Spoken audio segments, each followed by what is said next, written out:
All right, day 2.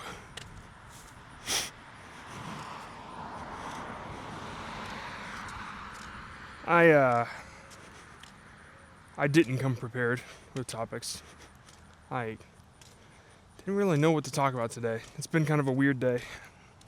I went to the doctor this morning to get some medicine refilled, and like a year ago, I fucked up my hip by carrying something like way too heavy up my stairs and using the same leg to go up each stair while I was holding something that was like 300 pounds. And yeah, I probably like pulled a muscle or something like that, and I never got it looked at. And since I was already at the doctor, I had him take a look, and he's like, yeah, you probably should have fixed this a year ago. I said, well, that sounded boring. So I didn't. But yeah. Yeah, at the end of July, maybe I'll be in some sort of like physical hip rehab. I mean, it's not ruining my day. I kind of like have to walk with a very strong left leg, because if I bend it in a weird way, it hurts. But yeah. And then some days it'll fucking suck real bad, and I'll be like limping throughout the house. But for the most part, it's an injury that I can maintain for another few weeks. And so I got home, and that was at like 11. I finished an animation. It went out. It's about do the magnet fishing guy, where he throws the magnet into the river. And yeah, it's out now, I guess. And I took a look at its performance, and it's like a 9 out of 10, which is kind of expected after taking a week and a half long break from uploading anything. You got to consider what the algorithm is thinking when something like that happens. It doesn't know if this break meant that you're creating new kinds of content now. So it has to approach the impression slowly. But if you're uploading like every other day, then you can pretty much expect that it's similar content that a similar audience will enjoy. But yeah, longer break means the algorithm not so trusting. At least that's my theory. I got a bike coming around here.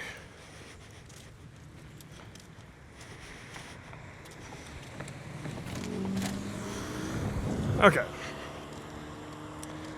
Yep, that's my theory anyway. And yeah, I guess outside of that, not much going on. I don't know. I guess I'm not so down about its performance. I figured something like this were to happen. It's happened before, where I uploaded after taking a long break and it didn't really pick up immediately. I think right before I took this break to finish that vidIQ video, I was getting 1 million views within 4 hours, something like that. And so now I kind of expected it to be slower. I'm thinking if it's going to hit 1 million views, it'll be in like a day or so. But it being the first upload, you never know what to expect. Hopefully I can get back to the same consistency. Hopefully it does really well, but like I was talking about yesterday, the YouTube AdSense game is not a game you can truly depend on. Because things like that happen. Things change. Humans change. We change. The way we upload the content that we do. We get bored.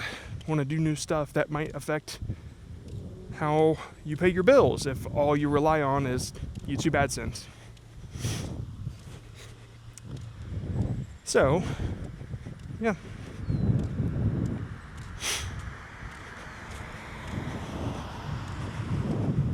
I I did not get new shoes. I was going to. I feel like that wasn't a dog that just barked at me. I was gonna get new shoes, but then I had to rush back home and get that animation out. I wanted to get it out this afternoon, so that's what I did at the expense of my feet.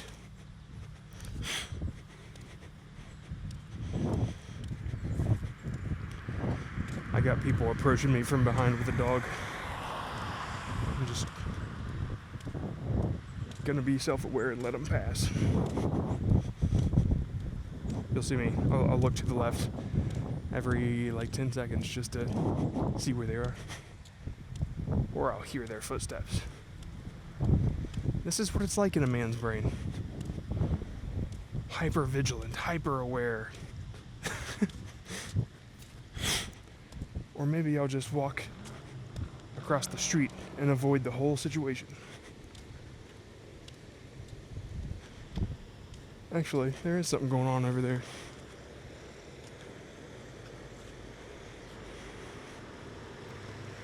Don't know what it is, but I am curious.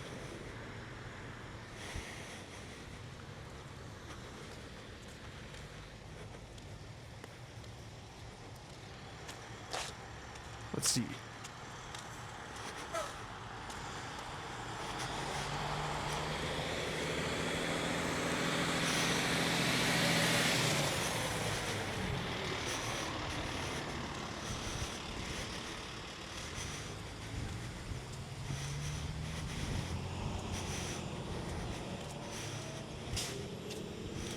Nope, just a really loud ass truck.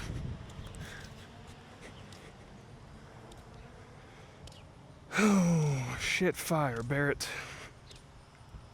That is a saying that I have said for 20 years now. And the reason is because my friend Barrett's dad used to say, "Shit fire, Barrett," all the time. Just the stuff that he would say would be so ridiculous that we always just kind of copied him, and he was a meme, basically, is the thing. And so Shitfire Barrett became a meme before memes were ever memes, and that's the kind of shit that we'd say. We'd add a little fire and Barrett onto it.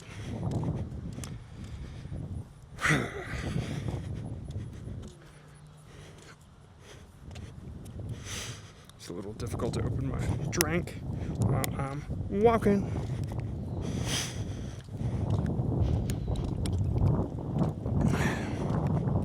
It's not too bad out today. It's kind of nice, actually. I mean, it's still sweaty. I'm still sweating, but it's not too bad.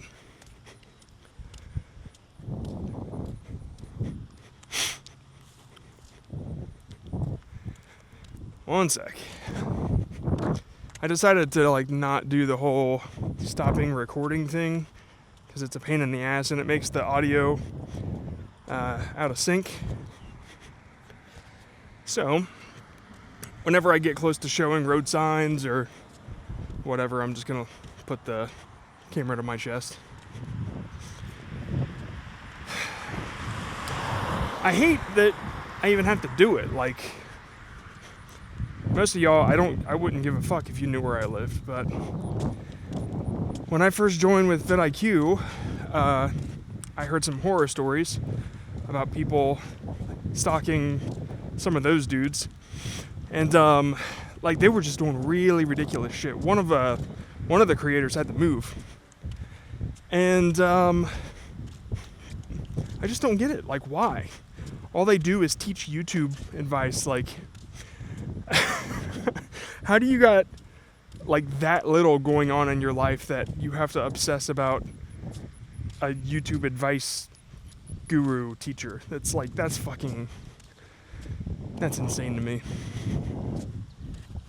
That is insane. But I took that warning, I heeded it at least a little bit.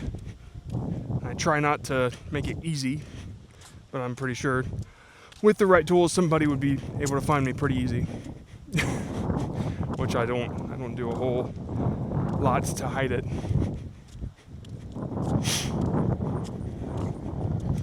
Anyway, that's that.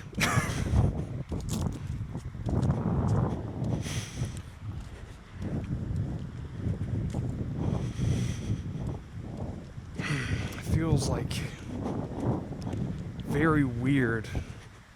I feel like today I haven't been productive. And that's, I know I have, like, I know I got an animation out or whatever, but like there's 5 that I could be working on right now I haven't filmed, and I didn't get started on those yet today, and I had to go to the doctor shit, and I don't know, it's just a very weird headspace that I'm in, because I think it's just because this whole self-employed thing is so new, I'm trying not to fuck it up immediately, you know? And so anything that seems like slacking or relaxing or whatever, when I could be doing something to help further the business, scary. It scares me. But I'm sure you all know how that feels. The obsession over busyness. It's an affliction we all go through, I believe. And if you don't, you're lazy.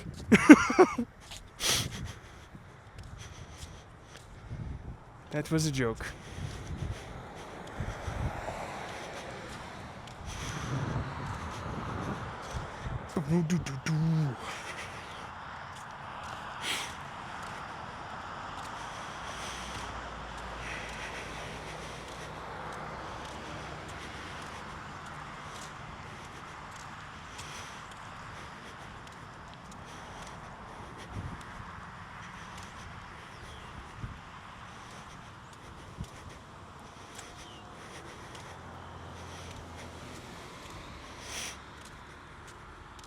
Man, I feel very blank-brained. Maybe this is a good thing, though. Like, it's usually not how my brain is. Usually it's on to the next thing. It's like this giant to-do list with a bunch of different variables going to different to-dos, and today it's just been quiet.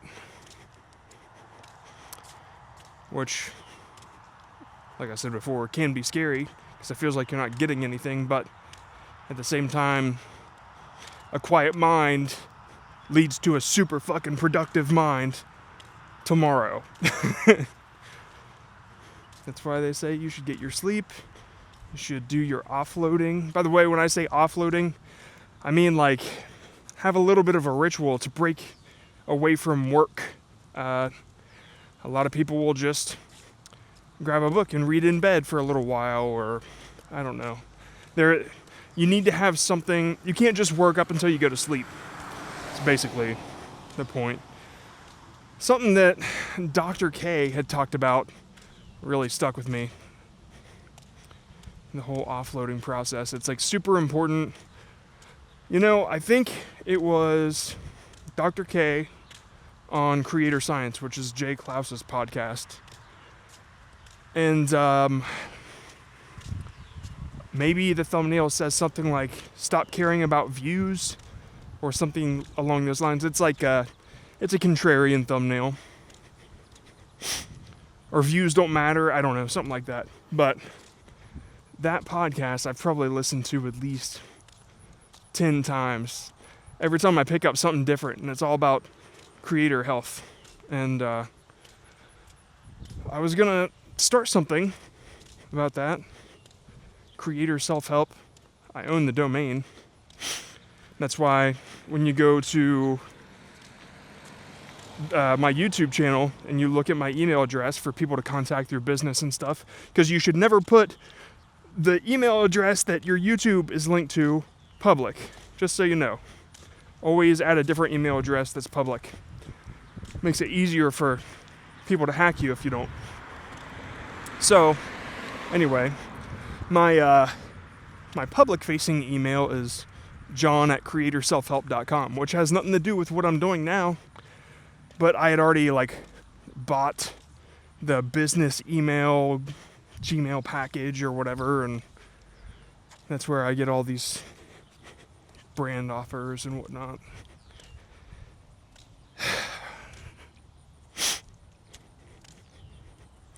I do keep getting shitty, hey, I can make you extra money if you use this background music company. Not even the BGMs hitting me up. It's people trying to middleman between me and the BGMs. It's dude, you need to find a new grind. Because all they do, one dude told me exactly what he did. He goes on ViewStats and Social Blade, and he just searches up new up-and-coming shorts creators. And he emails them all, and he says, hey, I can get you paid extra income on top of what you're already making on shorts. And if you didn't watch the one yesterday, I kind of explained it, but basically it works that it's a company, they own this type of music, and YouTube pays them every time their music gets used. And so shorts creators can kind of make double money because the way shorts work, there is double money. It's just they don't talk about it. There's two different pools, creator pool and music pool, and all that money that goes to these musicians, they take advantage of that by offering you some of that money if you use their music. So it's it's a win-win-win until you start creating channels and, like I said yesterday, making Avengers clips, but putting on that music and still making money. It's bullshit. But anyway, point is, I got a bunch of people just trying to hit me up around, about shit that I feel bad for people that don't know better. An up-and-coming shorts creator gets all these offers, and I'm just glad I've been at it for a while because I've said no to every single one of them, but somebody could easily get screwed by saying yes.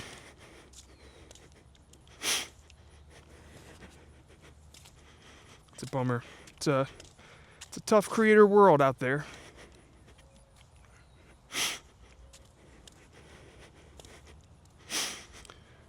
$18 minutes in, and I haven't said anything of value. Just a bunch of ranting. That's alright. Maybe tomorrow my brain will be less blank and I'll come with some topics. I mean, I've been listening to a podcast that I find really, really interesting, but it's a 4-hour podcast, and I kind of want to get through it before I talk about it, but I can tell you what it is at least. So, Mark Manson wrote the book, Everything is Fucked, The Subtle Art of Not Giving a Fuck. Those are his two big ones, and then he did a biography about Will Smith. He worked with Will Smith hands-on to write his book, basically. And so, he had a YouTube channel for a while. He still does, but he really got more into the podcast game. And he was doing the Subtle Art of Not Giving a Fuck podcast. That's what it was called. But he started this new one. It's called something like The Last One or something like that. And the whole idea is they take a subject, they do months worth of research on it, like procrastination, for example, and then they get everything actionable that you can imagine, and they smash it into that 4 hours along with scientific research, examples, all this stuff. And that way, that will be the last podcast you'll ever have to listen to about procrastination. I think it's a really cool idea. But the one that they just came out with is about emotion and where emotion comes from, how can we regulate our emotions, why we react certain ways. Like, I'm halfway through it, and there's a lot that I thought I knew that I kind of don't. Well, if I look it up, it'll close my video, so I don't want to do that, but I'll be sure to talk about it. Super, super interesting stuff. And then when you see how, like, Americans feel emotions and how we react to certain things in public or private, and then you compare that to another culture, it's even more mind-blowing. Like, it's just crazy. I like these things, man. I like to dig into these topics and learn and try to improve myself and understand how to improve it.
I don't know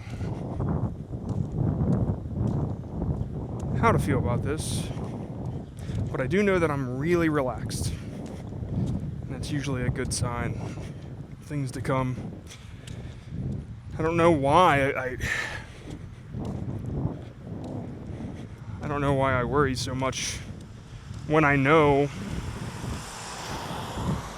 what I'm capable of and what I've learned over the past few years. I just it's a scary thing doing this,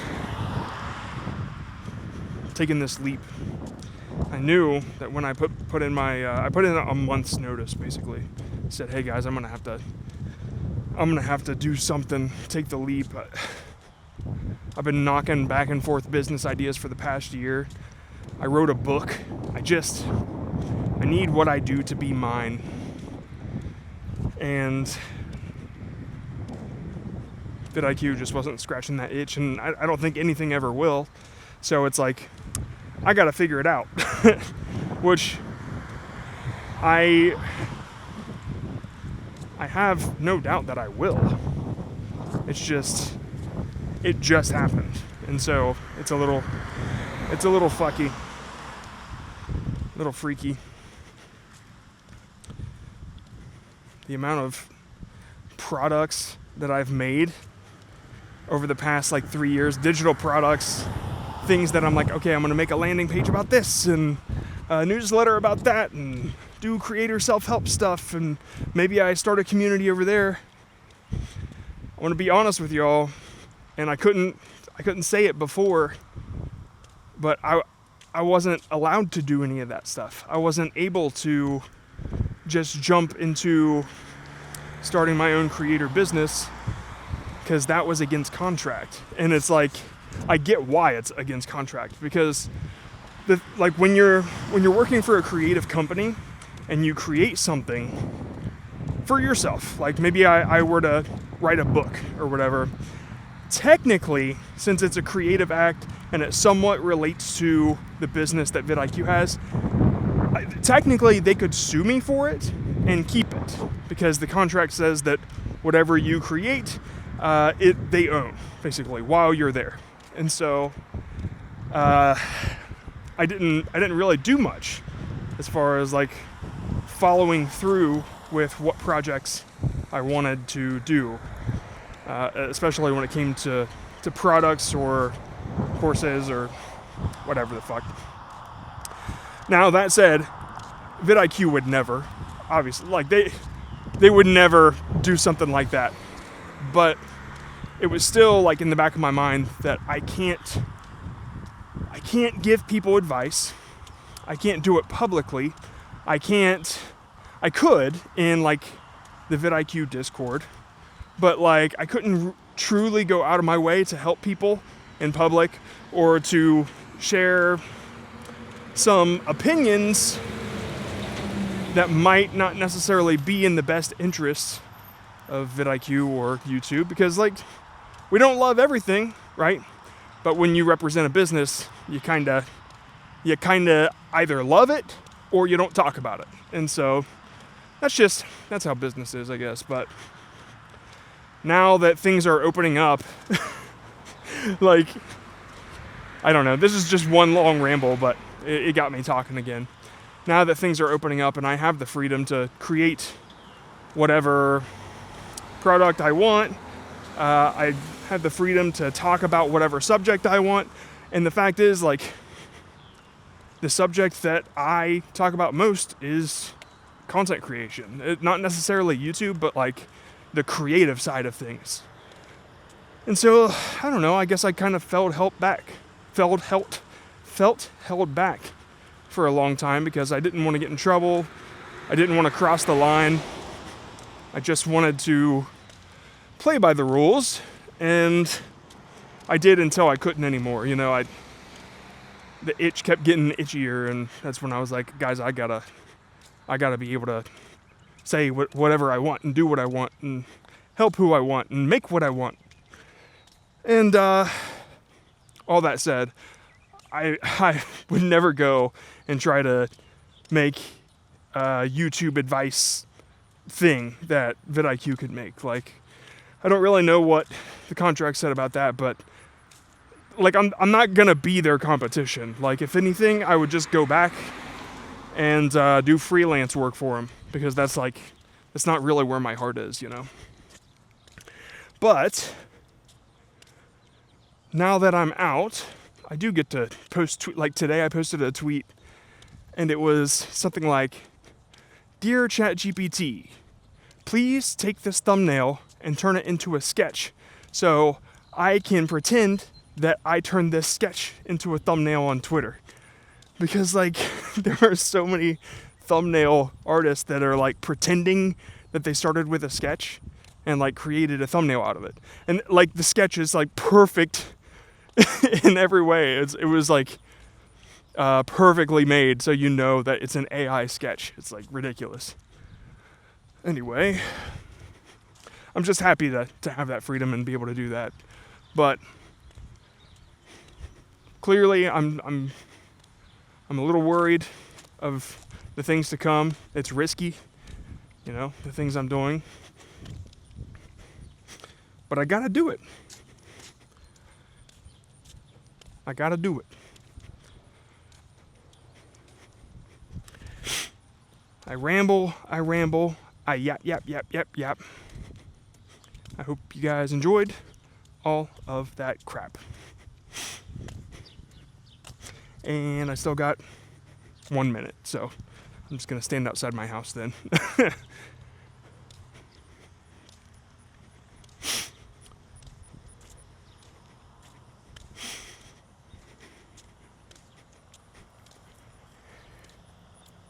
Oh man.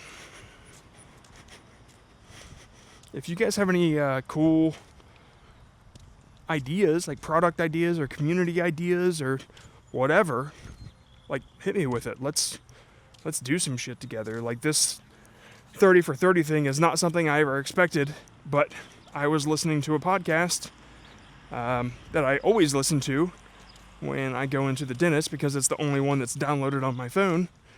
And I heard Sahil talk about the 30 for 30, and I thought, well, shit, that sounds like a good idea. I'm going to do that. And then I thought, well, shitter, why don't we do that as a community? And so, yeah, it seemed appropriate. I guess I can show this much in frame. I have a garage. Yeah. Well, this was nice. I'm sweaty. Nice sweaty good time. I was doing yard work right before this, so it was just sweat city already. I went and cooled down for a minute, took a brush and put my hair up because it had sweat in it, and the bandana helps with stuff like that. Anyway, yeah, tomorrow's day 3, and yeah, I'm excited to actually be consistent with something. Like even on days like this where things, I just spit something out my mouth. Even on days like this where things, where I feel a little bit lost, this little bit of consistency with you guys is just, it's something that perked my day up. But before, I'm like, man, I feel like I'm not gonna talk a whole lot. I don't know what to say. But about halfway through, I just things started hitting. I started to feel better, and yeah, I hope that these 30 minutes a day are doing the same thing for you guys. So anyway, I will see you tomorrow. Oh my God. Oh my God. I left the can in the car, and now I'm afraid to touch it. That's not what cans should look like. Oh, I saved a turtle today. Putting you where you go, bud.